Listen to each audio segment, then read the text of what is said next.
जय माता दी दोस्तों, मैं हूं अंजनी और आज मैं आप लोगों को संकष्टी चतुर्थी की व्रत कथा सुनाने जा रही हूं।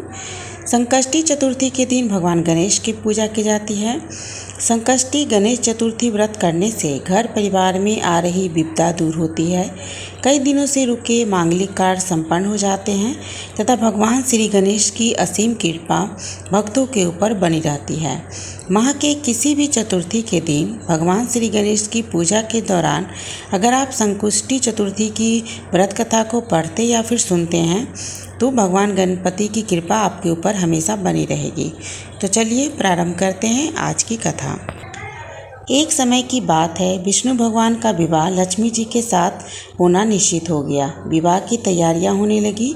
सभी देवताओं को निमंत्रण भेजे गए, परंतु गणेश जी को निमंत्रण नहीं दिया गया।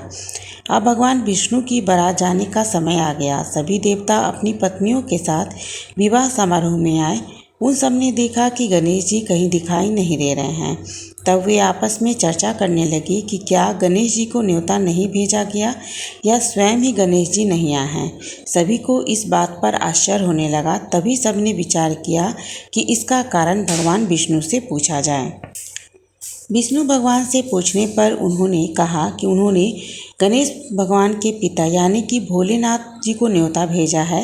यदि गणेश जी अपने पिता के साथ आना चाहते हैं तो आ सकते हैं, अलग से न्योता देने की कोई आवश्यकता भी नहीं थी।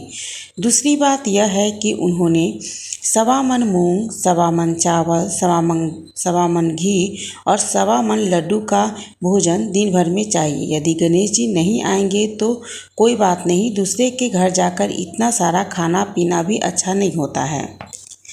ये वार्ता हो ही रही थी कि किसी एक ने सुझाव दिया कि यदि गणेश जी आ भी जाएं तो उनको द्वारपाल बनाकर बैठा देंगे और आप घर की याद रखना, आप तो चूहों पर बैठकर धीरे धीरे चलोगे तो बारात के बहुत पीछे रह जाओगे। यह सुझाव भी सबको पसंद आ गया तो भगवान विष्णु ने भी अपनी सहमति दे दी।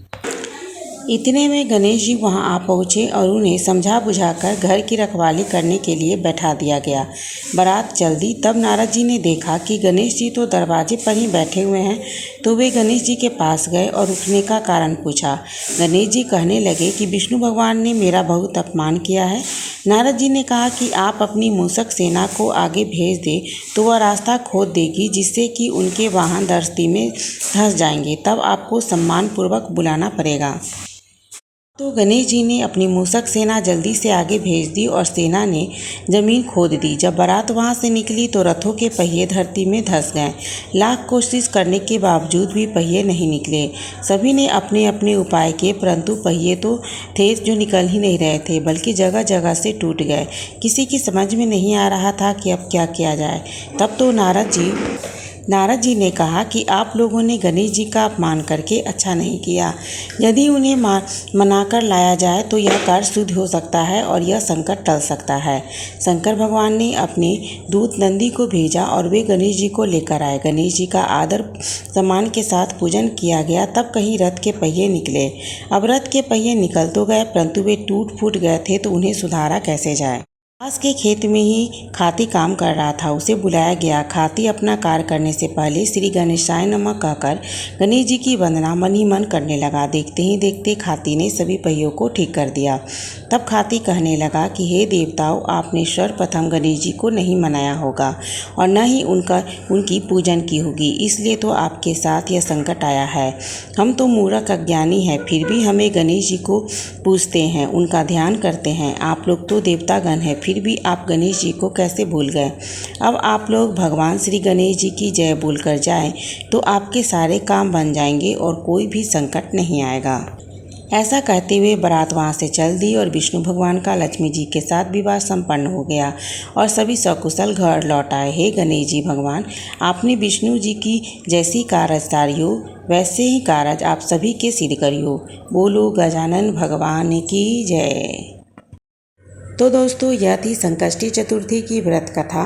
अगर आप संकष्टी चतुर्थी का व्रत नहीं भी करते हैं लेकिन यह कथा सुनते और पढ़ते हैं तो गणेश जी की कृपा से आपके सारे कार्य सिद्ध होंगे। और अगर बुधवार के दिन भी आप गणेश जी की पूजा करते हैं और इस कथा को पढ़ते हैं तो आपको व्रत करने जैसा लाभ ही प्राप्त होगा। तो दोस्तों, अगर आप लोगों को मेरी ये व्रत कथा पसंद आए तो इसे ज़्यादा से ज़्यादा लोगों तक शेयर ज़रूर कीजिएगा, ताकि उन्हें भी भगवान गणपति की व्रत कथा को सुनने और पढ़ने का मौका मिल सके। तो दोस्तों, आप लोगों से एक बार फिर से विदा लेती हूँ। फिर मिलूँगी एक नई वीडियो के साथ मेरे चैनल पर। जय श्री गणेश।